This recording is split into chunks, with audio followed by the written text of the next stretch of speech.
hata wale niloamini ndo wanakesha kuniwangia. Akia Mungu siamini, hadi ndugu wa karibu wanachangia, wanatamani niwe chini. Kwanza niliketa kula kote huko, sikuwahi kuona mgahawa, ndio maana nikaja hapa ili nipate mambo yetu. Yaani kikubwa nina njaa. Kuelewa. Ufanya haraka na pinga sauce. Yani nina njaa. Mtazamo wako ukiangalia hapa tunasema kuzamatilia. Panapikwa chakula hapa. Hebu angalia kwanza mazingira yenyewe. Nakwambia. Kwani haya si masufuria au au nini? Wewe umetumwa. Uko nyumbani kwani mama yako anapikia sufuria kama hizi? Mama yako anapikia sufuria kama hizi. Sasa hivi labda mambo ya kisi. Haiko sufuria umeme, inawezekana dada. Kama ukipili, kama sufuria umeme kama ukipili. Ila kifupi hapa sio kwa mama nitilie. Hii ni saluni ya kike.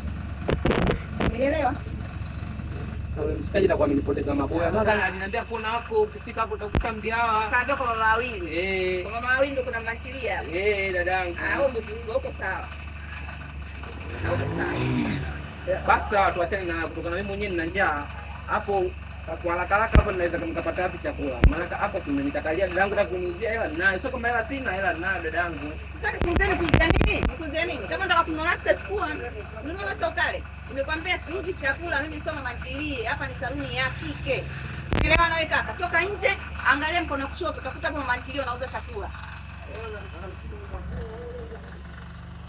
Basi sawa dada. Wewe nenda. Leo, nizunguka kote njani. Hivi dakubwa. Kwa akili za haraka. Ile kijana kaja kuuzia chakula na mengine. Mbona kwa siku hizi vitoto vya 2000 hivi vina mambo ya ajabu ajabu?